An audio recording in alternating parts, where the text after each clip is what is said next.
Uno de los recursos más grandes, más importantes que nos ha dejado el Señor Jesús a sus seguidores es la oración.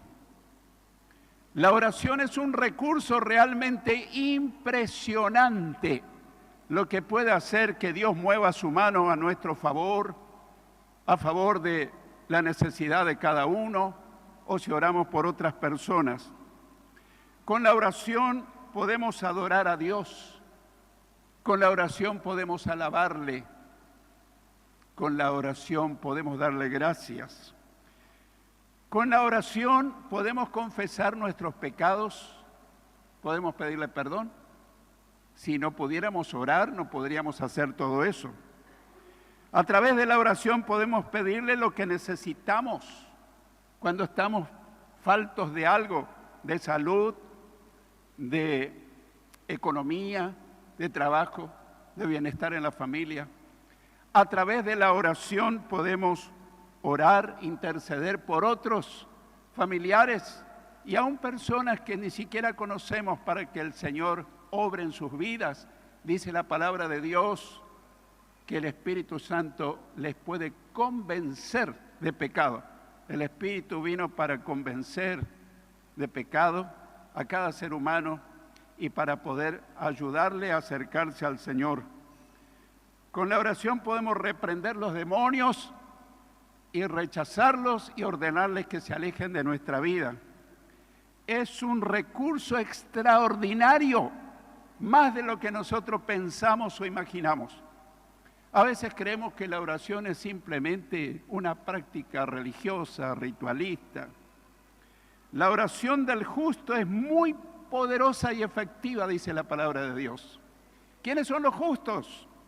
Bueno, en primer lugar, la palabra de Dios dice que no hay justo ni aun uno.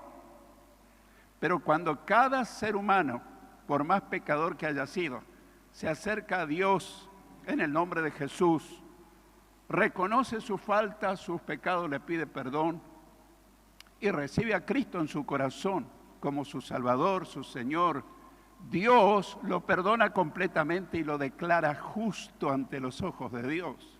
Y esto significa que somos justificados. ¿Qué quiere decir eso? Que Dios nos mira como si nunca hubiésemos pecado.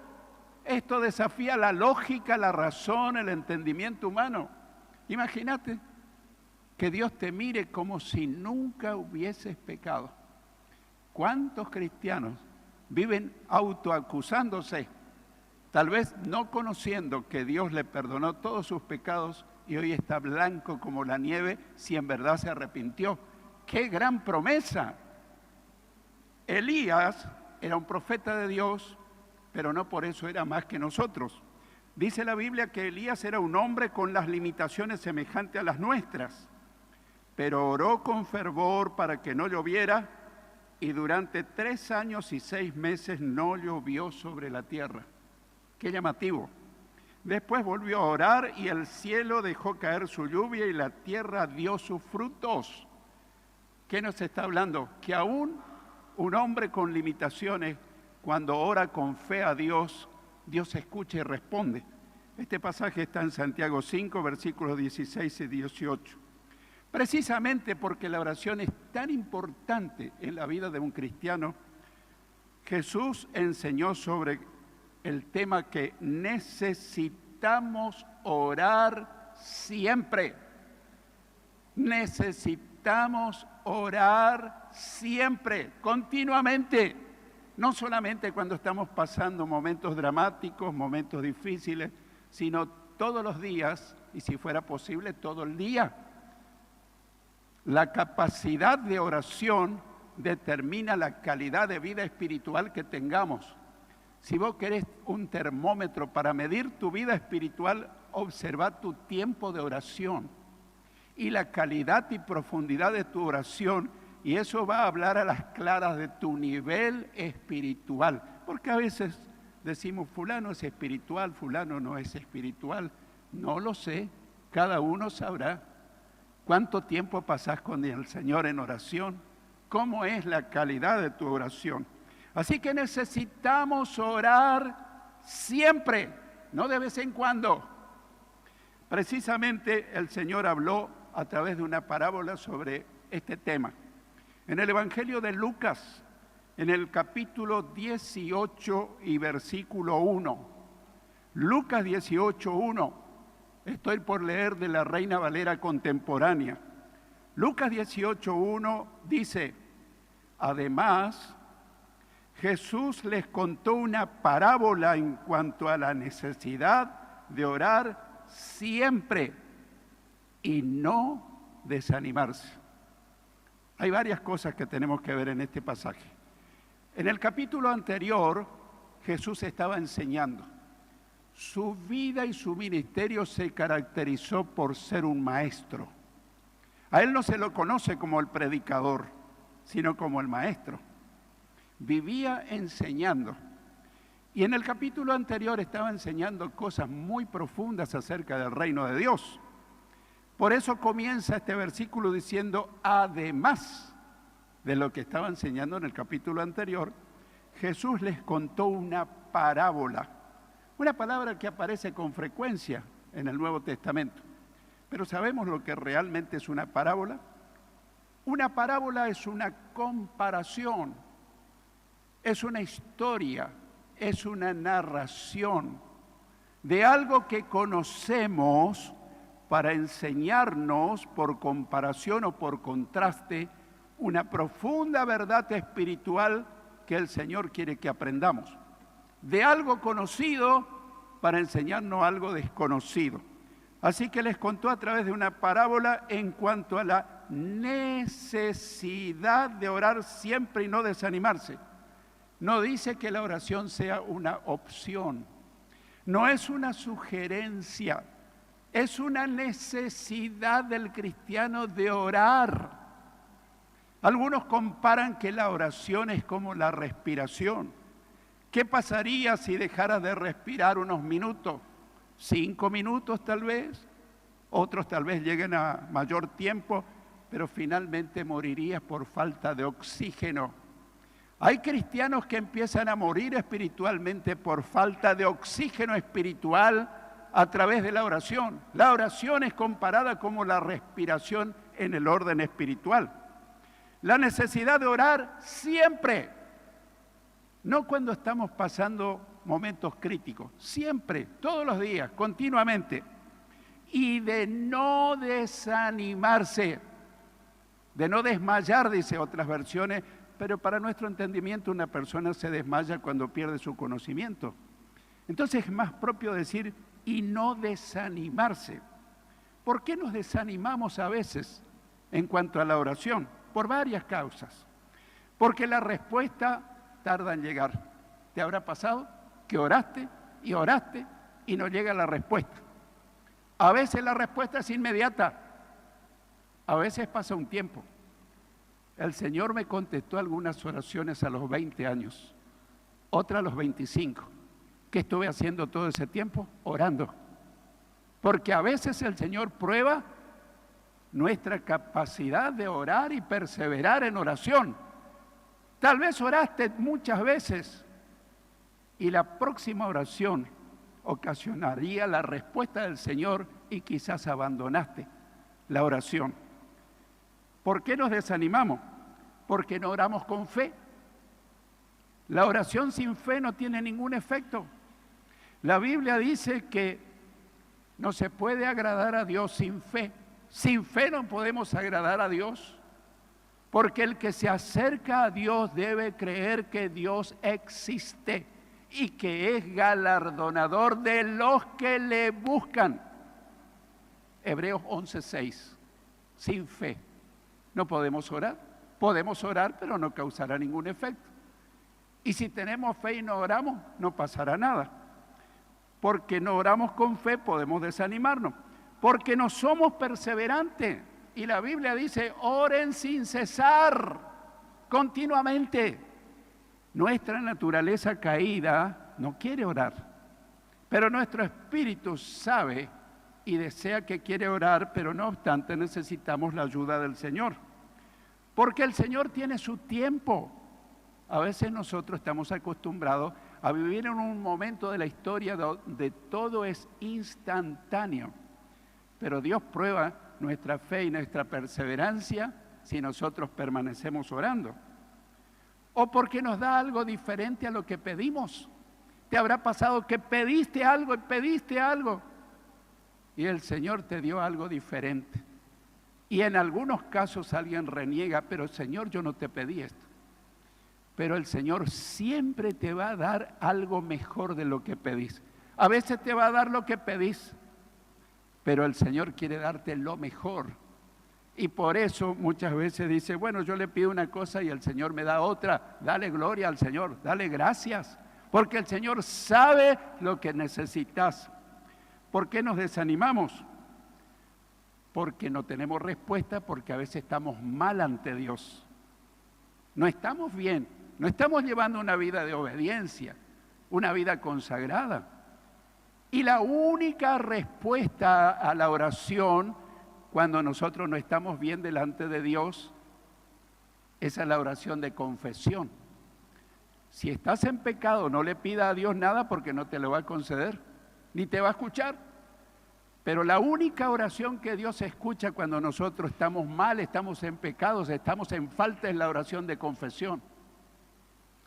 Si nosotros oramos y reconocemos nuestra falta, si confesamos nuestros pecados a Dios, dice la palabra que Él es fiel y justo para perdonar nuestros pecados y limpiarnos de toda maldad. Primera de Juan, capítulo 1, versículo 9. Así que el Señor nos motiva a orar no solamente todos los días, sino todo el día. Uy, pero esto es difícil. La oración es cuestión de hábito, de entrenamiento. ¿Qué deportista sale al campo a jugar un partido de fútbol si antes no está entrenado? El que no está entrenado en la vida de oración ora 3, 4 minutos y se cansa. Empieza a bostezar, tiene sueño, se distrae. Y no creas que a mí no me pasa. A veces tengo que luchar contra mi naturaleza caída varios minutos y estoy reprendiendo todo poder de las tinieblas o el poder de mi naturaleza caída hasta que se rompe y empieza a fluir el Espíritu Santo y dándome motivos de oración, y de ahí pierdo noción del tiempo y cuando vuelvo a mirar mi reloj pasó 1 hora. Así que no te canses cuando estás comenzando tu oración y tenés dificultad de decir, pase lo que pase, cueste lo que cueste, yo voy a decidir orar bajo la guía, la gracia y la unción del Espíritu Santo, y vas a terminar un tiempo de victoria, donde se rompen cadenas, donde el diablo tiene que retroceder, y donde empezás a experimentar el poder, la gracia y la unción del Espíritu Santo que te está esperando para responder a tu oración. Gloria sea al Señor. El Señor es bueno y el Señor quiere responderte. Algunos dicen, bueno, ora por mí. Y se cuenta el caso de un hijo que le decía al hermano, anda a pedirle a papá que me hace tanta falta tal cosa. ¿Por qué no te vas vos? No, andate vos, a vos te va a escuchar. Y se fue el hermano. Y el papá le dijo, no, que venga él a pedirme. ¿Por qué te manda a vos? Hermanos queridos, a veces subestimamos nuestra oración y creemos que si el pastor ora por mi necesidad, Dios va a responder. No, no es así. Eso es antibíblico. Dios va a responder cuando vos personalmente, como un hijo de Dios, le clamás a Dios con fe y en el nombre de Jesús. Dijo Jesús, hasta ahora nada han pedido. Pidan en mi nombre y se les concederá lo que pidan. Pero no dicen, manden a orar a otro por mí. Cada uno debe proponerse orar a Dios todos los días continuamente y se va a sorprender de los resultados de la vida de oración. El versículo 3 de Lucas 18 dice que en esa misma ciudad había también una viuda, la cual acudía a ese juez y le pedía, hazme justicia contra mi adversario. En esa misma ciudad había una viuda. Qué notable. En esa época, en esa cultura, las mujeres no eran tenidas en cuenta. Parece que había una cultura machista, y lo había en realidad. La mujer era casi un objeto. No sé si actualmente no sigue ocurriendo eso, pero ante Dios la mujer tiene el mismo valor que el varón. Y dice que esta mujer no solo que era mujer, valga la redundancia, sino que era viuda. No tenía quien la acompañe, quien la proteja. Y a pesar de ser mujer y a pesar de ser viuda, acudía esta mujer al juez y le pedía: hazme justicia contra mi adversario.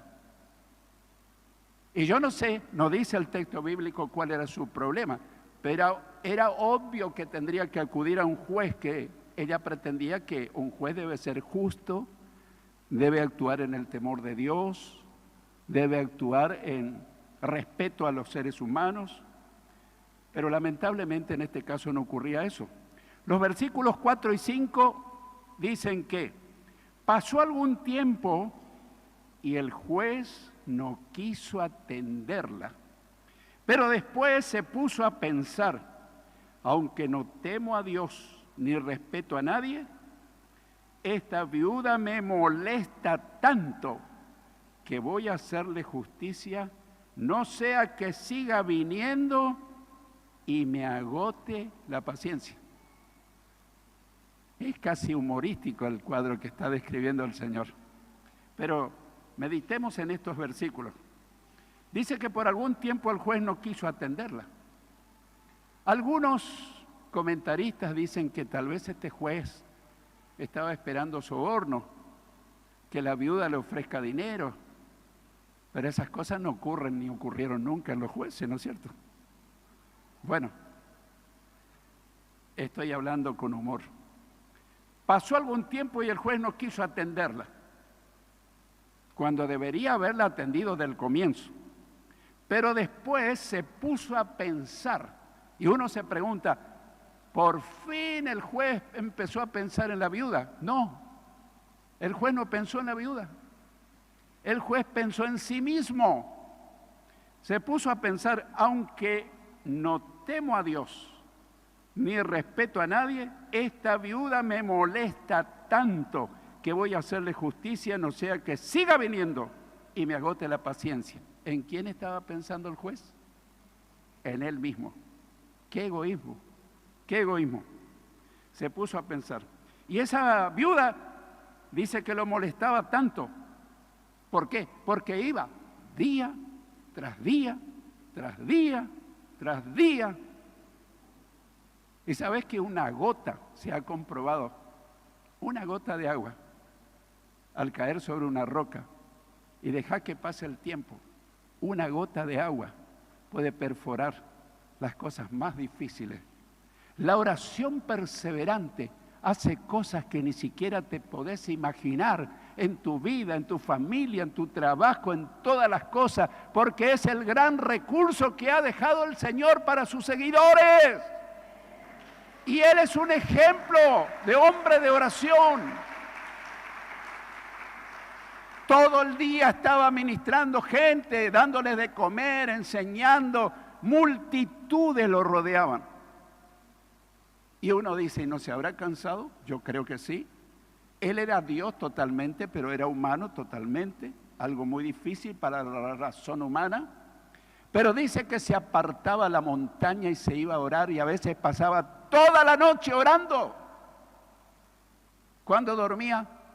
Y no sé, cuando podía. Pero a veces nosotros preferimos dormir y no orar. Y después podemos decir: pero ¿dónde está Dios? Y Dios dice: hijo, yo estoy esperando que ores y que me pidas. ¿Cuántas veces, Señor? Hasta que yo te conteste. ¿Cuántos meses? No te preocupes por el tiempo. Cuando me hayas orado con intensidad, con fe y en el nombre de Jesús, me encontrarás y te sorprenderé con las cosas que tengo reservadas para darte. Esta viuda me molesta tanto. ¿Cuál era la molestia? Que ella iba día tras día, y no sé si no iba varias veces al día. Voy a hacerle justicia, voy a actuar, no sea que siga viniendo y me agote la paciencia. En los versículos 6 y 7 leemos, versículos 6 y 7. Dijo entonces el Señor: presten atención a lo que dijo el juez injusto. ¿Acaso Dios no les hará justicia a sus elegidos, que día y noche claman a Él? ¿Se tardará en responderles? Ahora está hablando Jesús. Dijo entonces el Señor: presten atención a lo que dijo el juez injusto. Ya hemos visto, ya hemos escuchado lo que decía el juez injusto. Y el Señor está queriendo hacer un contraste entre el juez injusto en contraste con el juez justo. Y si ese juez injusto fue movido a moverse, a actuar, a responder por la insistencia de la viuda, lo que está queriendo enseñar es cuánto más el juez justo no moverá su mano para aquel que persevera en oración y clamor y súplica. Y hay preguntas que están en la Biblia que se llaman preguntas retóricas. Una pregunta retórica es una pregunta que encierra la respuesta en sí misma. Veamos, en el versículo 7 dice: ¿acaso Dios no les hará justicia a sus escogidos que día y noche claman a Él? ¿Cuál sería la respuesta? Sí, Señor, Dios les hará justicia. ¿Acaso Dios no les hará justicia? Sí, le hará justicia a sus elegidos. Pero tengamos cuidado, porque Dios no elige a algunos para salvación y a otros para perdición. Cuando dice a sus elegidos, yo quiero explicarte para que no te lleve a creer lo que enseña el calvinismo, que a algunos Dios los elige para llevarlos al cielo y a otros los elige para enviarlos al infierno. Cuando nosotros escuchamos el mensaje glorioso de salvación y respondemos al mensaje y nos acercamos a Dios en el nombre de Jesús y reconocemos nuestros pecados, le pedimos perdón y recibimos a Cristo en nuestro corazón como Salvador y Señor, en ese momento el Espíritu Santo entra a vivir en nosotros y lo hicimos genuinamente. Y ahí Dios nos elige para que seamos sus hijos. Hablando de Jesús, dice que a los suyos vino y los suyos no lo recibieron.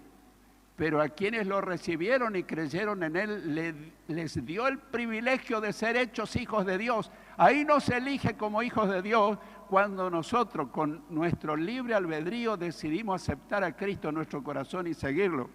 Así que, ¿acaso Dios no les hará justicia a sus elegidos? Porque nosotros somos elegidos porque hemos aceptado a Cristo como nuestro Salvador. Que día y noche claman a Él. No claman de vez en cuando, no claman esporádicamente, no claman cuando el agua está subiendo al cuello o me están por rematar la casa. Claman, tenga problema o no tenga problema. Cuando tiene problema le presenta sus cargas al Señor, y cuando no tiene problema ora y le da gloria y le da gracias al Señor por ese nuevo día. Y gracias porque mi corazón sigue latiendo y sigo respirando, y si estoy todavía en este mundo y viviendo en este cuerpo es con algún propósito. Hay días que solamente nos acercamos a Dios no para pedirle nada, sino para deleitarnos en su presencia. Deleítate a sí mismo en el Señor y Él te concederá lo que deseas. Deleítate en el Señor y Él concederá las peticiones de tu corazón. Pero el Señor está enseñando que sus elegidos, sus hijos, deben clamar a Él día y noche. Y termina con una pregunta.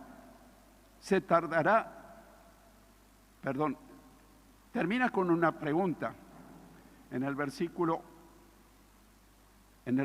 7. ¿Se tardará en responderle? No, por supuesto. Y en el versículo 8 Jesús concluye, ahí tiene la conclusión. Yo les digo que sin tardanza les hará justicia. Eso dice Jesús, Él asegura. Pero cuando venga el Hijo del Hombre, ¿hallará fe en la tierra? Hay una expresión que tal vez muchas veces te preguntaste, ¿por qué Jesús se llamaba a sí mismo el Hijo del Hombre si Él era el Hijo de Dios? Bueno, podríamos hacer un estudio minucioso, extenso, pero no es el propósito en esta mañana. Él se llamaba a sí mismo el Hijo del Hombre para identificarse con el ser humano. porque Él era totalmente divino, pero totalmente humano. Y para que identificarse con el ser humano. Pero también el Hijo del Hombre simboliza o quiere decir que Él se declaraba que Él era el Mesías. Con eso Él estaba declarando que Él era el Mesías prometido, el enviado de Dios, el ungido, que venía en nombre de su Padre para ofrecer perdón y salvación a todo ser humano que está camino al infierno, que Él vino a perdonarle sus pecados, a salvarle su alma, a regalarle la vida eterna para que fueran a pasar la eternidad con Dios en el cielo. Así que cuando venga el Hijo del Hombre, ¿hallará fe en la tierra? ¿Qué quiere decir esa expresión misteriosa? ¿Habrá cristianos orando con fe? ¿Habrá gente que todavía cree en milagros?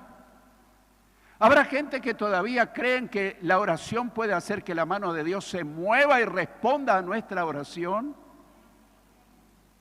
Nosotros podemos orar mucho, hermanos, pero si oramos y no tenemos fe no pasa nada. Y el diablo te susurra a tu oído, ¿para qué orar si Dios no te responde? Pero el tema es que tenemos que orar con fe, dando por cierto que lo que oramos, ya tenemos la respuesta y le damos gracias. Podés tener toda la fe del mundo y si no orás, no pasa nada. Se tiene que juntar tu oración con tu fe para presentarle a Dios. Ahora, algunos consejos prácticos. ¿Cómo hacer para tener una vida perseverante de oración? Debemos tener un horario establecido. No cuando tenga tiempo. Te puedo asegurar que no vas a tener tiempo. Así como tenés un tiempo establecido para tu almuerzo o para tu cena, tenés que tener un horario establecido para tener un encuentro con Dios. Y ese encuentro debe ser inviolable. Cualquier cosa puede quedar de lado, pero tu encuentro con Dios no, porque el Señor te va a estar esperando cada día.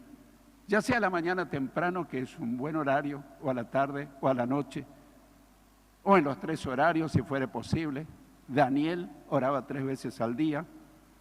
Dice el Señor, cuando ores, entra en tu cuarto y cerrada la puerta, ora a tu Padre que está en secreto. Y tu Padre que ve y oye en secreto te recompensará en público. Dios promete contestarte. Mateo 6:6. Y yo descubrí a través del tiempo un principio espiritual, que cuando más oramos, más queremos orar. Pero cuando comenzamos a menguar en la vida de oración, ¡ay, ay, ay! ¿Cómo cuesta recuperar la vida de oración? Y yo sé que vos sabés porque a vos te habrá ocurrido eso también. Cuando más oramos, más queremos orar. Cuando empezamos a descuidar la vida de oración, menos ganas de orar tenemos. Dice el pasaje, o un pasaje bíblico, que Jesús llegó a un lugar llamado Getsemaní y dijo a sus discípulos, mientras voy más adelante a orar, manténganse despiertos y oren. Otras versiones dicen velen. Velar quiere decir mantenerse despierto.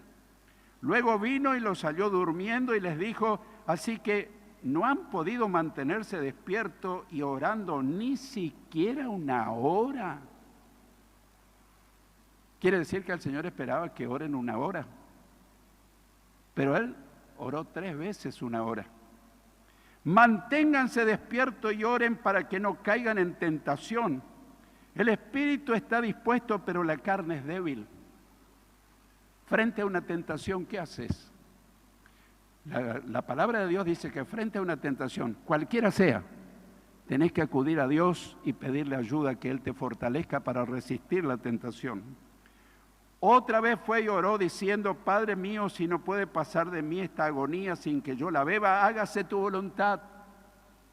No es fácil orar y renunciar a mi voluntad, pero es lo mejor que podemos hacer, porque nosotros somos miopes espiritualmente. Pero Dios, que conoce todas las cosas, Él te va a dar lo mejor. Vino otra vez a sus discípulos y los halló durmiendo. Y dejándolos se fue de nuevo y oró por 3ª vez. Entonces vino a sus discípulos y les dijo, ¿todavía siguen durmiendo? Hay otras versiones que dice, dormid ya. No está bien esa traducción, porque a continuación dice, levantaos, vamos de aquí, ahí viene el que me entrega. Lo que realmente le dijo es, entonces vino a sus discípulos y les dijo, ¿todavía siguen durmiendo? Ha llegado el momento y el Hijo del Hombre será entregado en manos de pecadores. Levántense, vamos, se acerca el que me entrega. Por si tomás nota, Mateo 26, versículos 36 al 46.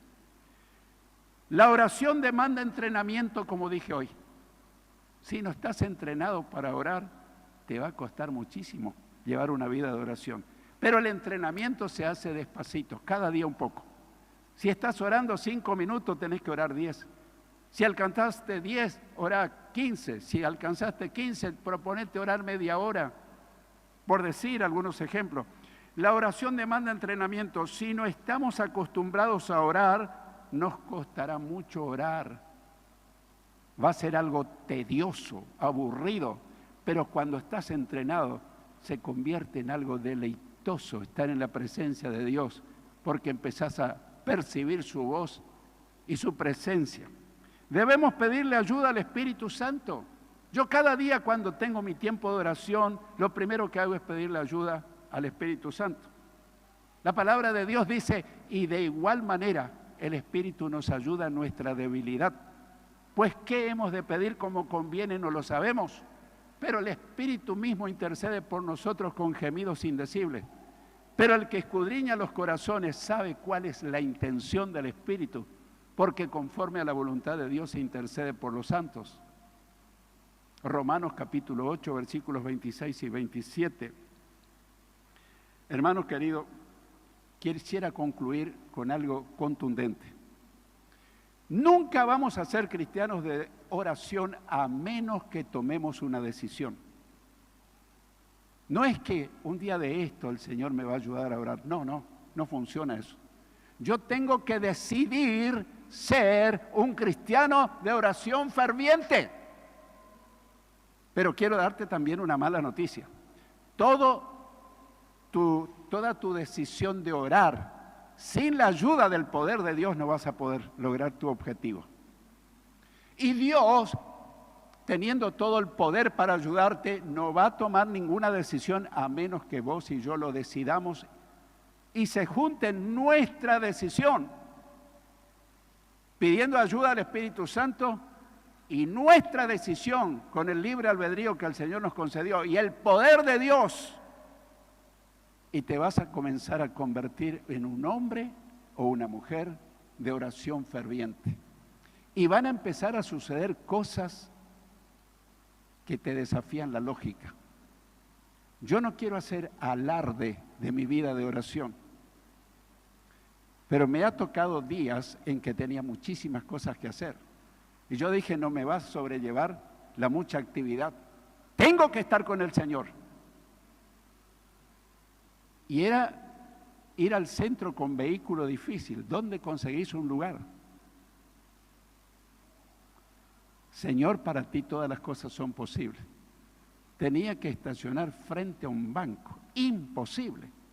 Pero Señor, para ti no hay nada imposible. Llegué a ese lugar y 10 metros antes de llegar, sale un auto y me deja vacío el espacio para que yo pueda estacionar. ¿Crees que yo soy mejor que vos? Eso me concedió el Señor porque estuve pasando tiempo de calidad, humillándome. Fui a otro lugar y me pasó lo mismo. Fui a otro lugar y me pasó lo mismo. Se va más lejos de rodillas que caminando. Si orás ferviente y esperás en el Señor, te van a empezar a suceder cosas fuera de lo lógico y el sentido común. Yo quiero desafiarte a que hoy tomes la gran decisión de ser un cristiano o una cristiana de oración ferviente.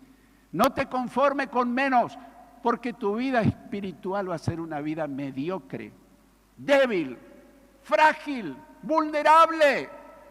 Pero la vida de oración de un cristiano abre puertas, rompe cerrojos, se quiebran cadenas. Y Dios te va a sorprender. Y Dios me aseguró motivarle a la congregación que se vuelvan hombres y mujeres de oración. Y yo les voy a sorprender con cosas que tal vez nunca pudieron lograrlo por su cuenta.